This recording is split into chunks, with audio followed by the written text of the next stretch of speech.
aynı, pes etme kalk. Döner bu devran, ayık kafam. Unutma sendin derdim tasam. İşin sonunda boşa giden çaba.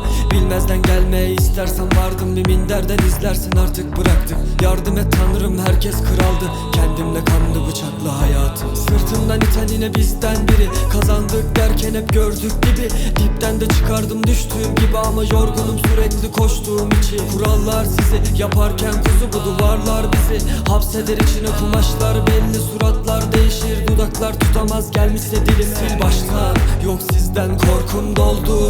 Yalanlara doydum, kavga bitmedi kendim canavarlara. Kıldan kalın boynum, hapsoldum.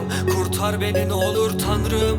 Hep bu bataklığa saplandım. Dayanamam, hiç kalmadı sabrım. Kaçtığım her şeyle baş başa kaldım. Kargaşa haklı bir isyan. Bizzat yüzleşte pişman olmadım. Hiç şans yüzümüze gülmedi. İşgal altında olsam da sadece idman. Her gün inan hiç fark etmez. Düş kalk, yine vazgeçmeye alt üst oldum, kaybetmem. Dönmeyi düşler sizi affetmem. Girdap sana savurur beni bu hakimdat. Hep savaşırdım, bu bir idam.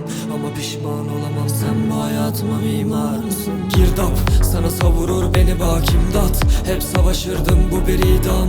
Ama pişman olamam, sen bu hayatıma mimarsın. Düşle ama düşme, haline şükret. Çık karşıma, benimle yüzleş. İstersen sadece küfret, ben dinlerim yine cümleni süsler. Üstümde külfet, boynumda ip. İstemem bardağımı doldurma hiç. Korksam da eminim arkamdasın. Şehrimde kaldığıma pis. Vurdu kendi be, sardık geri. Formumdayım, düşen gardım değil. Kesip attım hain pislikleri. Bugün sönsün ışıklar şehrimdeki.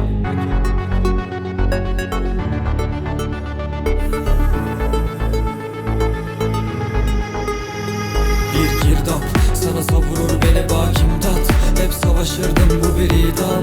Ama pişman olamam, sen bu hayatıma mimarsın. Şehrin boğazına denk, gözlerin özledim oldu epey.